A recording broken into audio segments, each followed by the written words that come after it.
میں نوکری کرتی تھی اور میری تنخواہ اچھی تنخواہ لیتی تھی، مگر میری سیاہ رنگت کی وجہ سے میری شادی نہیں ہو پا رہی تھی۔ آخر ایک دن لوگوں کے طعنوں سے بچنے کی خاطر میں نے ایک فقیر سے شادی کر لی اور سب لوگوں کو جھوٹ بولا کہ میرا شوہر تو بزنس مین ہے۔ کچھ دنوں کے بعد ایک تقریب میں جانا پڑا تو مجھے ڈر لگ گیا کہ کہیں کوئی میرے فقیر شوہر کو پہچان نہ لے، مگر یہ دیکھ کر حیرانی کی انتہا نہ رہی کہ سب لوگ آ کر میرے شوہر کے ہاتھ۔ آج میری شادی کا دن تھا۔ ہر لڑکی کے خواب ہوتے ہیں کہ شادی کے حوالے سے، لیکن اس وقت میرے دل میں کوئی جذبہ موجود نہ تھا۔ یہ شادی تو میں دنیا دکھاوے کے لیے اور اپنی عزت بچانے کے لیے کر رہی تھی، ورنہ ایک فقیر سے شادی کا تو سوال ہی نہیں پیدا ہوتا تھا۔ میں جانتی تھی کہ اگر اس کی اصلیت کے بارے میں کسی کو بھی پتہ چل جاتا تو مزید بدنامی ہونے سے کوئی نہیں بچا سکتا تھا۔ اس لیے میں نے اپنے سبھی رشتہ داروں کو کہہ رکھا تھا کہ میرا شوہر ایک بزنس مین ہے، لیکن حقیقت تو یہ تھی کہ وہ ایک بیکاری تھا، اور اب شادی کے روز میں یہی سوچ کر ڈر رہی تھی کہ کہیں کوئی اس کو پہچان نہ لے۔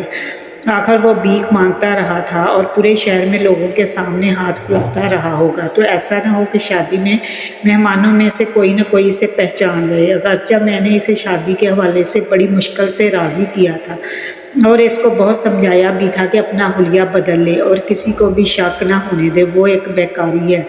ایک بیکاری سے شادی کرنے کی نوبت ہرگز نہ آتی، مگر حالات ہی کچھ ایسے ہو گئے تھے کہ مجھے یہ فیصلہ لینا پڑا۔ مجھے یہ سوچ کر بھی پریشانی ہو رہی تھی کہ جب وہ بارات لے کر آئے گا تو اس کے ساتھ آنے والے لوگ کیسے ہوں گے۔ ظاہر ہے کہ وہ ایک بیکاری ہے تو اس کے ساتھ آنے والے لوگ بھی تو بھیک مانگتے ہی ہوں گے۔ اگرچہ میں نے اسے کچھ دن پہلے بہت سارے پیسے دیے تھے کہ وہ اپنے اور اپنے خاندان والوں کے لیے اچھے سے کپڑے خرید لے تاکہ ان کے حلیے بدل جائیں اور کوئی بھی انہیں پہچان نہ سکے، مگر اس کے باوجود دھڑکا تو لگا ہی ہوا تھا۔ اسے پریشانی میں تیار ہو گئی اور کچھ دیر کے بعد میری کزن نے آ کر مجھے بتایا کہ بارات آ گئی ہے۔ میں جلدی سے بھاگ کر بالکنی سے آئی تاکہ دیکھ سکوں کہ وہ کیسا بن کر آیا ہے۔ یہ دیکھ کر تو میں دنگ ہی رہ گئی کہ اس نے تو میری توقع سے بھی زیادہ اچھی تیاری کر رکھی تھی۔ اس نے ایک مہنگی شیروانی پہن رکھی تھی اور اس کے ساتھ آئے ہوئے براتیوں نے بھی اعلیٰ قسم کے کپڑے پہن رکھے تھے۔ ان کی کسی بھی حرکت سے لگ ہی نہیں رہا تھا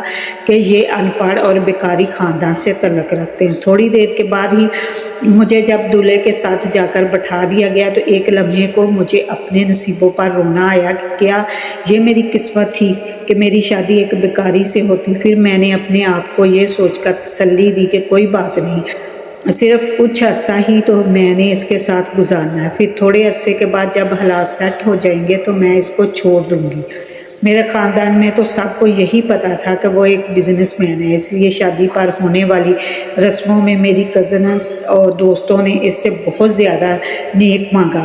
میں گھبرا گئی کہ میں نے تو اس کو بامشکل اتنے پیسے دیے تھے کہ کپڑے خرید سکے، اب یہ میری کزن اور دوستوں کو دینے کے لیے پیسے کہاں سے دے گا، کہیں میرا راز نہ کھل جائے۔ مگر میری حیرت کی انتہا نہ رہی جب اس نے مسکراتے ہوئے اپنی جیب سے اتنے ہی پیسے نکال کر ان کو دیے جتنے انہوں نے مانگے تھے۔ اس کے پاس اتنے پیسے کہاں سے آ گئے؟ پہلے تو میں یہ سوچ کر مجھے ٹینشن ہوئی، مگر پھر یاد آیا کہ اکثر دیکھا جاتا ہے کہ بیکاری لوگوں کے پاس بہت پیسہ ہوتا ہے، تو شاید اس کے پاس بھی بڑے پیسے پڑے ہوں گے، وہی لے آئے ہوں۔ جو بھی تھا، اس نے بھی تو مجھ سے پیسوں کے بدلے ہی شادی کی تھی۔ اگر وہ اپنے پیسے استعمال کر رہا تھا تو اس کا مطلب تو یہی تھا کہ شادی کے بعد وہ مجھ سے پیسے لازمی مانگے گا۔ میں نے اس اشارے سے منع کیا کہ مزید کسی رسم کے لیے بھی پیسے مت دینا، کیونکہ میں نہیں چاہتی تھی کہ میرے سر پر اتنے پیسوں کا بوجھ ہو۔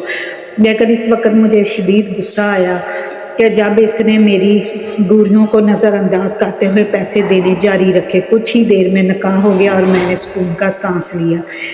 اب میں بھی معاشرے کی باعزت لڑکی کے طور پر جانی جاؤں گی۔ تھوڑی دیر کے بعد میری رخصتی ہو گئی اور میں نہیں جانتی تھی کہ وہ مجھے لے کر کہاں جائے گا۔ ظاہر ہے کہ وہ بیکاری تھا تو مجھے کسی جھونپڑی یا کچی بستی میں ہی لے کر جائے گا، مگر یہ دیکھ کر میری آنکھیں کھلی کی کھلی رہ گئیں کہ جب گاڑی ایک بہت بڑے گھر کے آگے رکی وہ مجھے کہنے لگا کہ یہ ایک دن کے لیے کرائے پر لیا ہے تاکہ تمہارے رشتہ داروں کو شک نہ ہو۔ کمرے میں آ کر مجھے سب یاد آنے لگا کہ مجھے اس ایک شادی شدہ لڑکی کہلانے کے لیے کیسے کیسے پولیس راز سے گزرنا پڑا۔ میں بالغ ہوئی تو میری ماں کی طرح میری ماں بھی میری شادی کی فکر پڑ گئی۔ ایک دن اماں نے بتایا کہ مجھے دیکھنے کچھ لوگ آ رہے ہیں تو میں نوکری سے جلدی چھٹی لے کر گھر واپس آ جاؤں، مگر میں نے ایسا نہیں کیا کیونکہ میں جانتی تھی کہ میرے گھر جلدی جانے کا بھی کوئی فائدہ نہیں ہوگا۔ کون سا ان لوگوں نے مجھے پسند کر لینا ہے، اسی لیے میں نے چھٹی نہ لی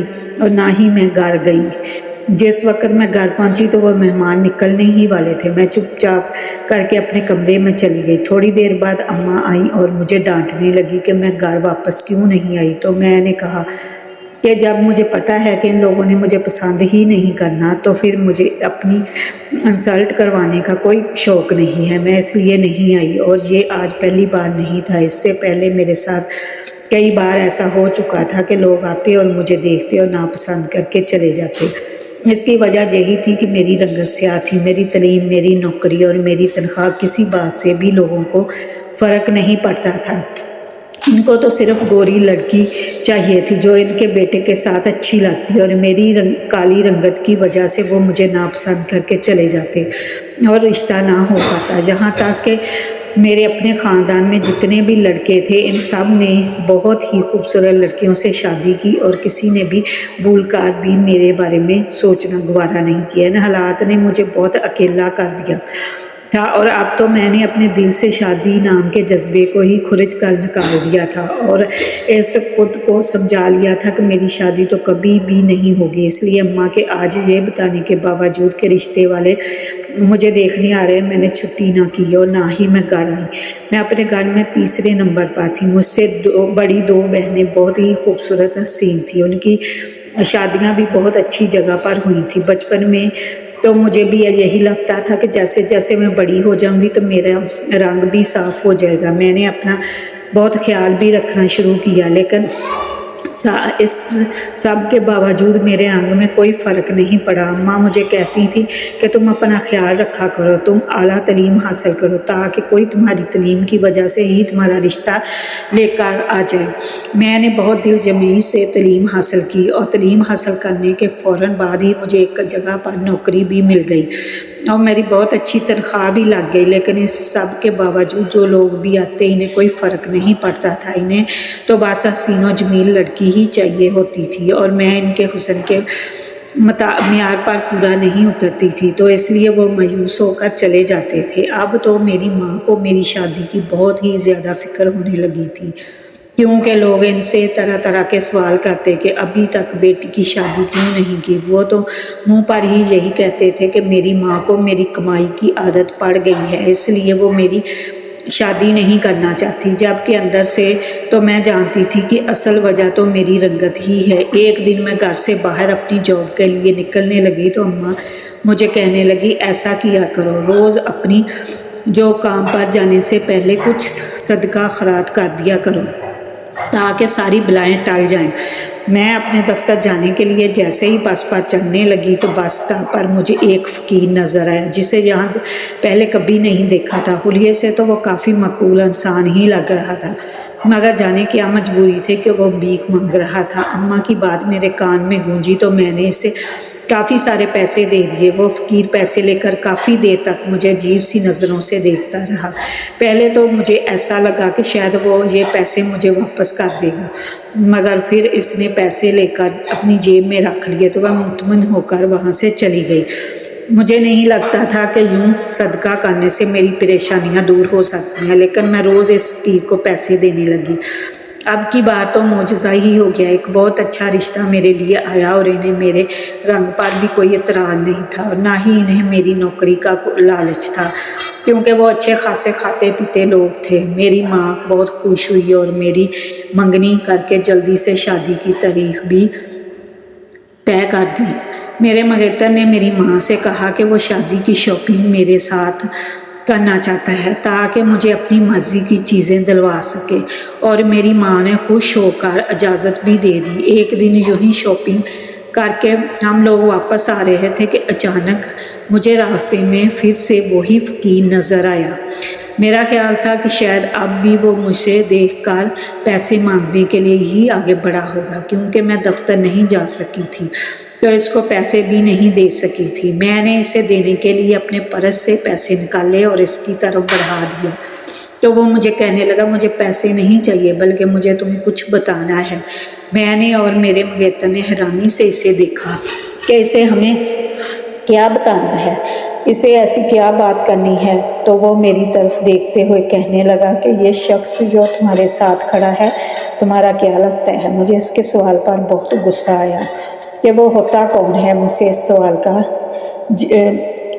سوال کرنے والا۔ وہ تو ایک فقیر ہے اور اتنی ہمت اس میں کہاں سے آ گئی؟ وہ مجھے بیچ سڑک پر روک کر یہ سوال کر رہا ہے۔ اس سے پہلے کہ میں اسے سخت باتیں سناتی، میرے مغیتر نے اسے جواب دیتے ہوئے کہا کہ ہم دونوں بہت جلد شادی ہونے والی ہے۔ تم کون ہو اور یہ سوال کس حیثیت سے پوچھ رہے ہو؟ تو وہ فقیر میری طرف دیکھتے ہوئے کہنے لگا اس آدمی سے رشتہ توڑ دو میڈم، یہ آدمی اچھا نہیں ہے، یہ ایک دھوکے باز شخص ہے اور تمہیں بھی دھوکہ دے رہا ہے۔ اس کی بات سن کر مجھے بہت غصہ آیا کہ وہ میرے ہونے والے شوہر پر یوں بے بنیاد جھوٹا الزام کیوں لگا رہا ہے۔ میں نے اپنے مغیتر کی طرف دیکھا تو مجھے ایسا محسوس ہوا کہ جیسے ایک دم سے گھبرا گیا ہو۔ بجائے اس فقیر کو کچھ کہنے کے وہ مجھے کہنے لگا تم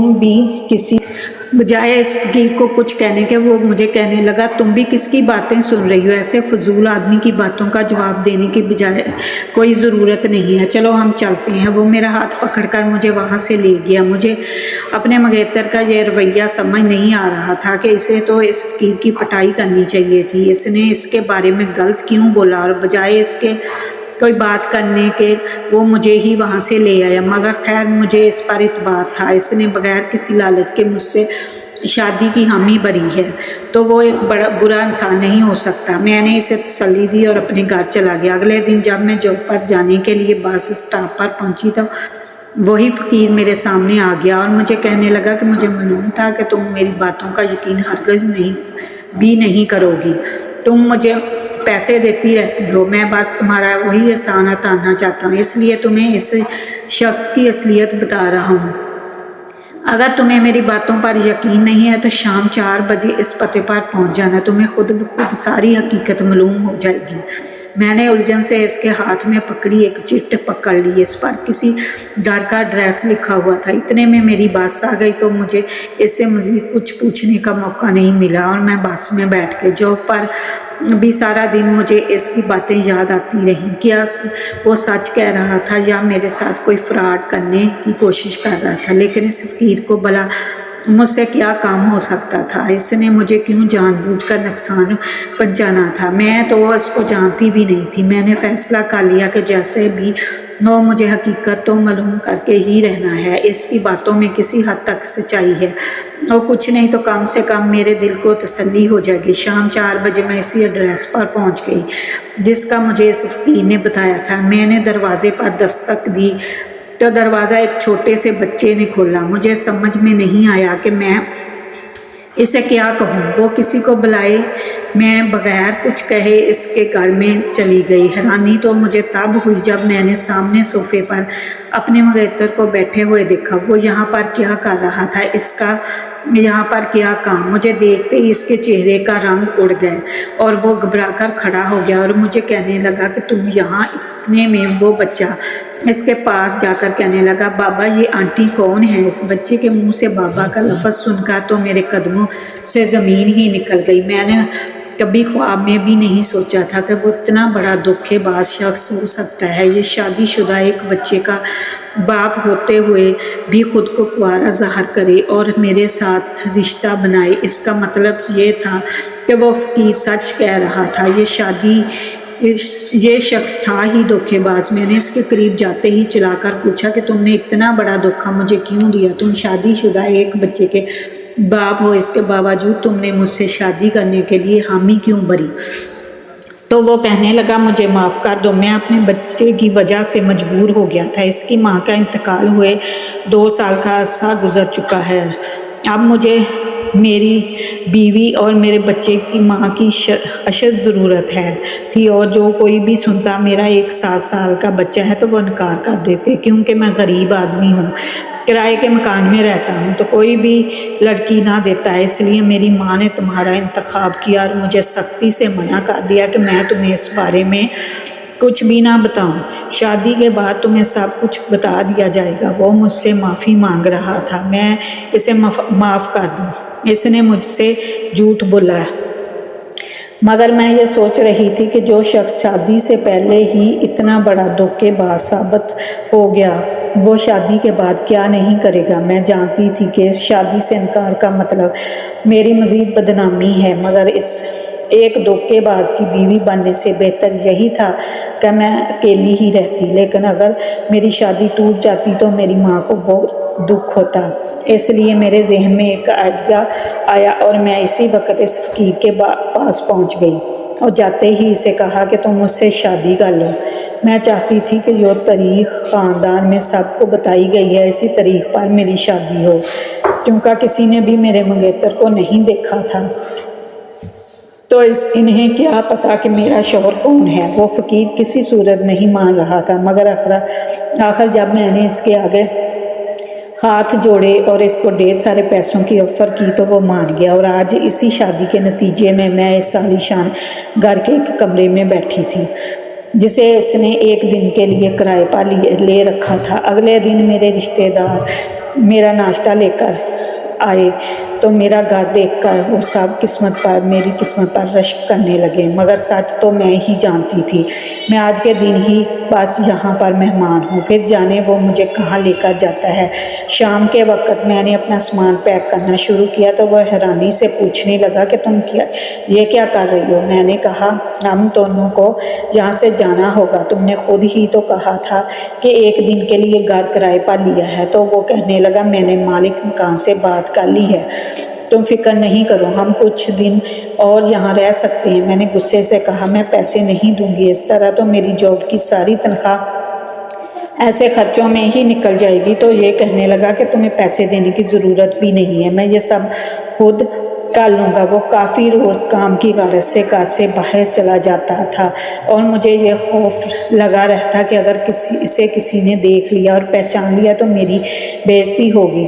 تو میں نے اسے کہا کہ میں خود ہی جاب کر کے گھر کا خرچ چلا لوں گی، تم گھر میں ہی رہا کرو، بھیک نہ مانگا کرو۔ میری شادی کو ابھی صرف 1 مہینہ ہی گزرا تھا کہ میرے دفتر والوں نے مجھے میری شادی کی پارٹی دی۔ ظاہر ہے اس پارٹی میں مجھے اپنے شوہر کے ساتھ جانا تھا۔ میں نے اسے کہا تم وہاں جا کر کچھ بھی مت بولنا۔ ہم پارٹی میں چلے گئے تو مجھے یہ دیکھ کر حیرت کا جھٹکا لگا کہ میرے باس نے میرے شوہر کو پہچان لیا اور حیرت سے کہا کیا تم ہو ہماری ہونہار اسٹینٹ کی شوہر؟ مجھ سے تو یقین ہی نہیں آ رہا تھا، لگتا تھا کہ میرے باس نے اس کو پہچان لیا۔ یہ سب دیکھ کر میرا دل ڈوبنے لگا، اب تو سب کو پتہ چل جائے گا میں نے ایک بیکاری سے شادی کر لی ہے۔ لیکن اگلے منظر نے تو میرے قدموں ہی سے زمین میں گڑ دیے۔ میرے باس نے آگے بڑھ کر میرے شوہر کو گلے لگا لیا اور میرے ہاتھ ملاتے ہوئے سب کو کہنے لگا تم لوگوں نے اسے نہیں پہچانا، حیرت ہے۔ پھر باس مجھے کہنے لگا کہ تم نے بتایا ہی نہیں کہ تمہارے شوہر کون ہے اور نہ ہی تم نے شادی پر بلایا، ہمیں نہیں پتا تھا کہ اتنا بڑا آدمی تمہارا شوہر ہے۔ مجھے اچانک سبکی کا احساس ہوا، مجھے لگا کہ وہ مجھ پر طنز کر رہے ہیں، مگر یہ دیکھ کر حیرانی ہوئی کہ سب لوگ باری باری جا کر میرے شوہر سے ہاتھ ملا رہے ہیں اور اس کے ساتھ تصویریں کھنچوا رہے ہیں۔ یہ سب کیا تھا؟ میں نے چونک کر اپنے شوہر کی طرف دیکھا تو وہ مسکرا دیا اور مجھے اشارے سے کہا کہ گھر جا کر تمہیں سب بتاتا ہوں۔